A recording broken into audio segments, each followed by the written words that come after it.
Hey everybody, Dan here with Pain Free You.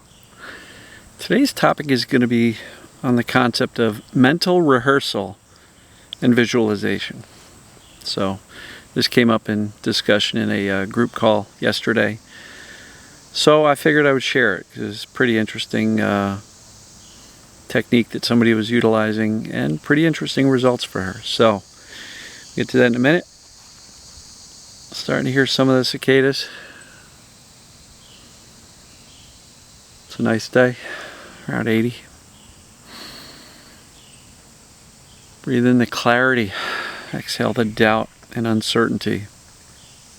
That is so important. All right. So this concept of mental rehearsal, it's very popular in all sorts of avenues. Music, sports in particular.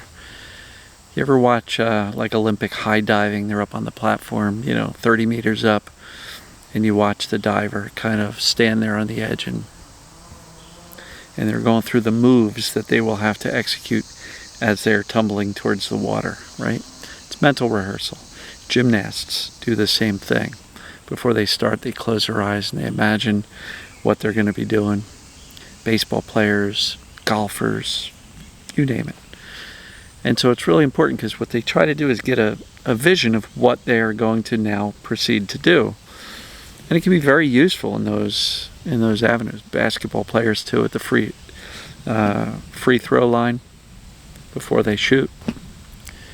So the concept of mental rehearsal has been around forever, right? Really long time. So why not use it in the TMS mind-body, perceived danger pain space?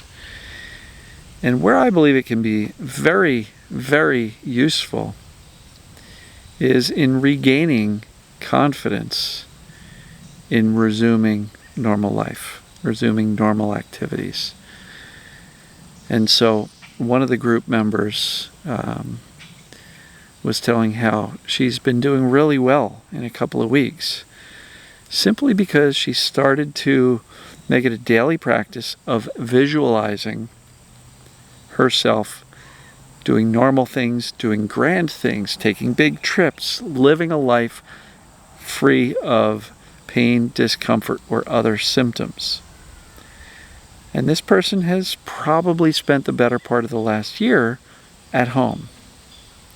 And so for her, what she said was she had fun with it. She became playful with it. And she even, before bedtime, would sit and spend time with her daughter, and they would visualize a whole variety of things, adventures, climbing rainbows over the clouds and riding unicorns, and just visualizing fun stuff, but always in those fun visualizations with her daughter and her more, traditional visualizations with herself. She was seeing herself doing things that she would love to do. Taking trips, traveling, working, shopping, hanging out with the kids, going to the park. And she would spend maybe 10, 15, 20 minutes, depending on, the mood for the day. And she would sit, close her eyes, and just kind of watch a movie in her head. And she used the term visualization. She would visualize this stuff. And she made the point, which I've made several times before, that the brain can't tell the difference between a real event and an imagined event. So what we're trying to do is convince this brain, this fearful subconscious brain, that we're capable. But if we've never done something, the brain could be like, uh-oh. Well, the concept of mental rehearsal, aka visualization, can help you get there. Because if you can rehearse going out, shopping, playing tennis, playing pickleball, you name it, in your head, and see yourself having some fun, having a good time with it, coming back, being positive, optimistic, pain-free, symptom-free, you're essentially rehearsing in your head. So when it comes time that you are ready to step out and do these things in the real world, the brain can't tell the difference between a real event and a non-event. And she said what she found was, instead of struggling to get out of the house, what she found was, because she had been mentally rehearsing all of these, not just mundane things like going to the grocery store, but like rehearsing in her head, like big trips, traveling, lots of suitcases, airplane rides, and all that stuff, that when she said, oh, I got to run to the store, she found that there was no real anxiety there. She was able to take a much more of a, oh, this is a piece of cake, because I've been going all over the place. And so I'm going to offer that up as something that you can play with. And you may be very, very pleasantly surprised that when you start to rehearse what you would like to do in your head, when you actually take the time to go do it, it becomes much more easy, because you've already done it in your head multiple times, many times, dozens of times. And so even if you happen to be in a very limited state right now, where you are bed rest or housebound, not doing much, spending a lot of time on the couch, begin to mentally rehearse what it would be like to go out and resume normal activities. And do it daily, because with consistency, your brain's going to start to feel like, oh, that's easy, that's possible. We've been doing that for weeks. And it will, I believe, it will greatly accelerate your ability to get out there and do things, as it did for this lady in the group.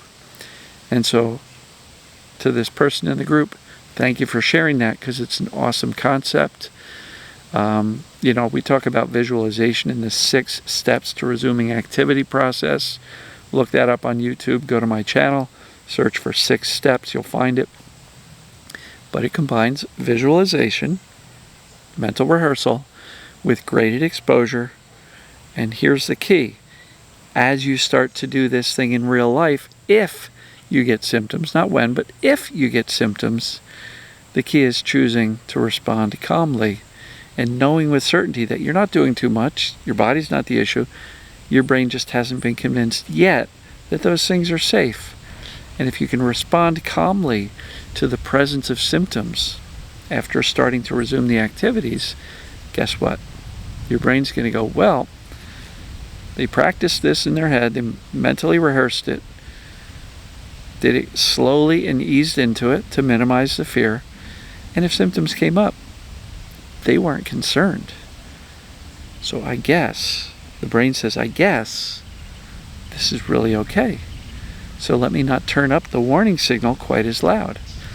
And over time, with practice and this mental rehearsal or visualization, you can get to the point where these steps of resuming normal life become more simple and more doable and less fearful and less anxiety creating. So play with this concept of mental rehearsal and visualization. So that's what I got for you today. I think it's a really cool concept. I have talked about it in the framework of the 6 steps, but you can just literally start putting in almost not quite like a meditation, but quiet time where you're just visualizing it. So yeah, I guess you could call it a meditation, where you're just kind of sitting quiet, comfortably breathing, relaxed body, and visualizing and rehearsing in your head you doing all of these things that you would love to do, taking hikes, going on trips, going snowboarding, riding your bike, whatever it is that you want to start resuming doing, start rehearsing it in your head. Because if you just get all gung-ho, you've been terrified for a long time, and you just go, I'm going to get out and I'm going to do this. You're going to go ride your bike, and even if you're okay while riding, afterwards your brain might be like, what the heck was that? Why did you do that? So this may be a way to really grease the skids a little bit and make the transition into resuming normal activities in normal life easier, less fearful, and therefore more successful. Because if you're less fearful, then you're not feeding the process with fear, anxiety, attention. You're going out more confidently, and confidence equals safety. Safety means brain's going to leave you alone. So with that, I'm going to wrap it up. Love you guys and gals. And we'll see you tomorrow. Take care.